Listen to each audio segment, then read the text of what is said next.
Assalamualaikum warahmatullahi wabarakatuh. Perkenalkan, nama saya Putri Salsabila dengan NIM 21090301059, kelas Manajemen D, Universitas Negeri Makassar, yang akan mempresentasikan materi akuntansi biaya, yaitu penentuan biaya proses, persediaan unit dalam proses awal sebagai bentuk pemenuhan tugas mata kuliah akuntansi biaya.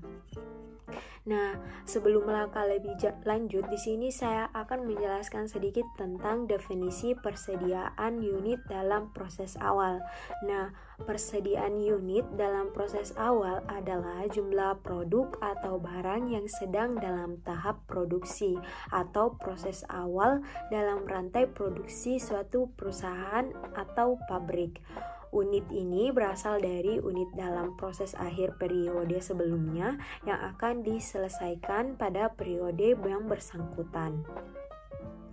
Kemudian di dalam persediaan unit dalam proses awal itu terdapat laporan data kuantitas, di mana laporan data kuantitas merupakan laporan yang menginformasikan jumlah persediaan unit dalam proses awal unit ditambahkan unit selesai dan persediaan unit dalam proses akhir beserta tingkat penyelesaiannya.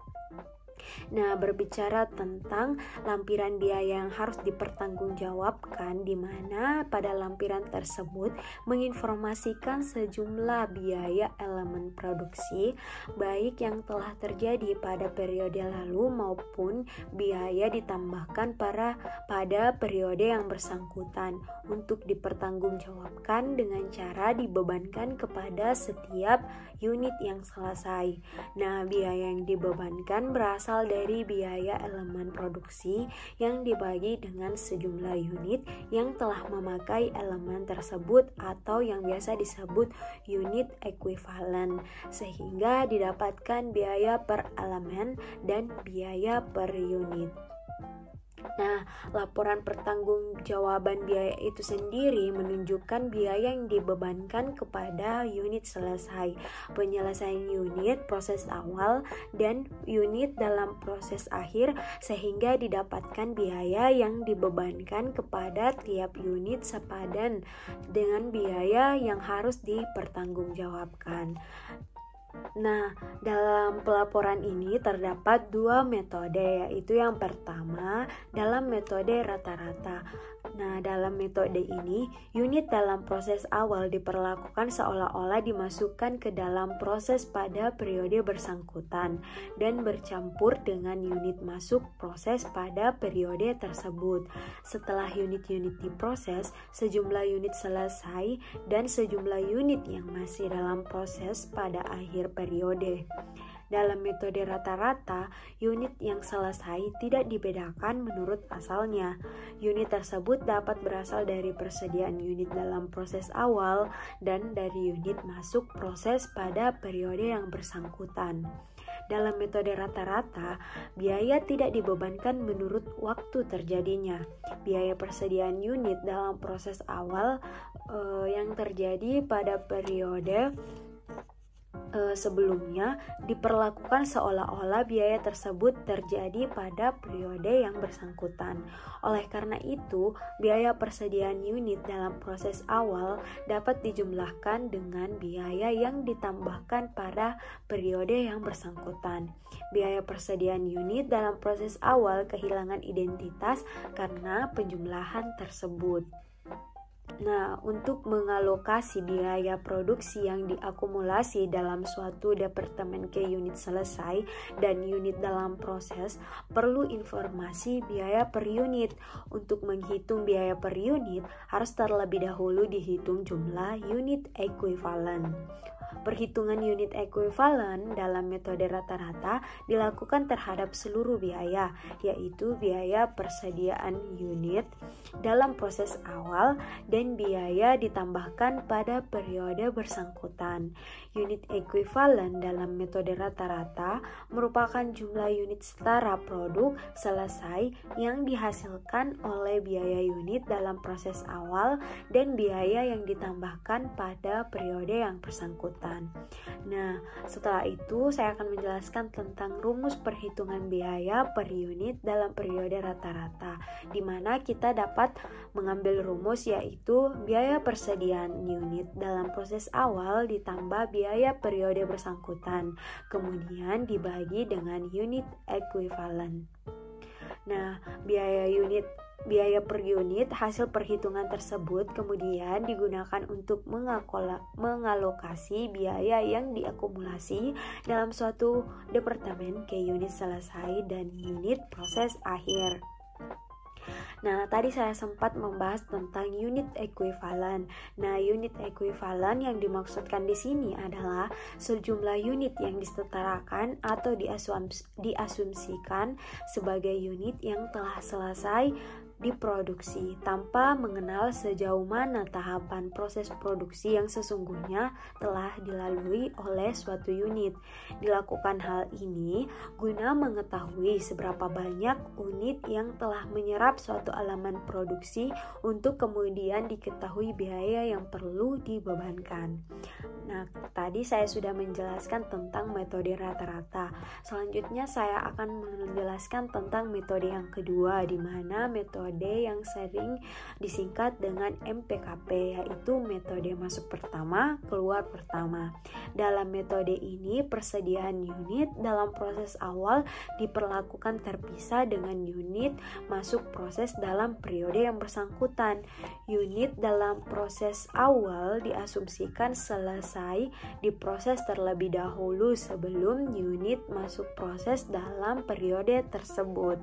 Nah, dengan metode MPKP, unit selesai dalam suatu periode dibedakan menjadi dua nih teman-teman. Yang pertama, unit selesai yang berasal dari unit dalam proses awal. Kemudian yang kedua, unit selesai yang berasal dari unit masuk proses pada periode yang bersangkutan. Nah, biaya unit dalam proses awal dipisahkan dengan biaya yang ditambahkan pada periode yang bersangkutan. Biaya terjadi dalam suatu periode diasumsikan pertama kali digunakan untuk menyelesaikan dalam proses awal. Setelah unit dalam proses awal selesai, biaya yang terjadi dalam periode tersebut digunakan untuk mengolah unit masuk proses dalam periode yang bersangkutan. Dengan demikian, dalam metode MPKP terdapat dua unsur biaya produk selesai yang harus dipisahkan, yaitu yang pertama, biaya total dan biaya per unit produk selesai yang berasal dari unit dalam proses awal, dan kemudian yang kedua yaitu biaya total dan biaya per unit produk selesai yang berasal dari unit masuk proses periode bersangkutan. Nah, manajemen dapat menilai efisiensi dengan cara membandingkan kedua biaya per unit tersebut. Nah, dalam metode ini apabila biaya per unit produk selesai yang berasal dari unit masuk proses periode yang bersangkutan lebih rendah dibandingkan biaya unit produk selesai yang berasal dari unit dalam proses awal, perusahaan dapat dinilai berhasil meningkatkan efisiensi dalam periode tersebut. Sama dengan metode rata-rata tadi yang pertama, dalam metode MPKP untuk mengalokasi biaya total yang diakumulasi dalam suatu departemen selama satu periode ke unit selesai dan ke unit dalam proses akhir perlu dihitung biaya per unit. Nah, untuk menghitung biaya per unit terlebih dahulu harus dihitung jumlah unit ekuivalen sama seperti yang tadi. Nah, tapi bedanya unit ekuivalen dalam metode MPKP adalah jumlah setara unit selesai yang dihasilkan oleh biaya yang ditambahkan selama satu periode. Oleh karena itu, perhitungan biaya per unit dalam aliran MPKP hanya dilakukan terhadap biaya atau jumlah biaya yang ditambahkan pada periode yang bersangkutan. Nah, tadi saya sudah menjelaskan rumus dari metode rata-rata. Sekarang saya akan menjelaskan rumus perhitungan biaya per unit dalam metode MPKP, yaitu dapat diperoleh rumus sebagai berikut, di mana biaya periode bersangkutan dibagi dengan unit ekuivalen. Nah, itu tadi rumus dari perhitungan biaya per unit dalam metode MPKP. Selanjutnya yaitu biaya per unit hasil perhitungan tersebut kemudian digunakan untuk mengalokasi biaya yang ditambahkan pada periode tersebut ke unit selesai dari persediaan awal, unit selesai dari unit masuk, proses periode tersebut, dan unit dalam proses akhir. Nah, selanjutnya saya akan menjelaskan tentang laporan biaya produksi. Nah, laporan biaya produksi ini sendiri terbagi menjadi dua, yaitu laporan biaya produksi satu departemen, kemudian laporan biaya produksi dua departemen. Nah, yang pertama yang akan saya jelaskan yaitu laporan biaya produksi satu departemen. Nah, untuk perusahaan yang memiliki satu departemen produksi, maka hanya membutuhkan satu laporan yang mencakup data kuantitas, biaya yang harus dipertanggungjawabkan, dan pertanggungjawaban biaya. Dengan kata lain, hanya menggunakan satu asumsi aliran biaya. Nah, alirannya dapat kita lihat di layar, yaitu purchasing debt, kemudian production debt, kemudian storage debt. Nah, jika tadi saya menjelaskan tentang laporan biaya produksi satu departemen, selanjutnya yaitu laporan biaya produksi dua departemen, di mana dalam dua departemen produksi tidak ada perbedaan yang signifikan dari segi perhitungan dalam menyusun laporan biaya produksi, baik dengan metode rata-rata maupun MPKP. Akan tetapi terdapat dua laporan biaya produksi yang mewakili masing-masing departemen produksi. Nah, alurnya dapat dilihat di layar. Nah, jadi kesimpulan yang dapat kita ambil tentang laporan biaya produksi tentu saja sangat bergantung pada jumlah departemen produksi. Apabila hanya terdapat satu unit produksi, maka perusahaan hanya membutuhkan satu laporan biaya yang mencakup data kuantitas, biaya yang harus dipertanggungjawabkan, dan pertanggungjawaban biaya untuk departemen tersebut. Akan tetapi, jika terdapat dua atau lebih departemen, maka dibutuhkan laporan biaya produksi untuk masing-masing departemen tersebut guna mendapatkan informasi yang holistik terkait biaya produksi.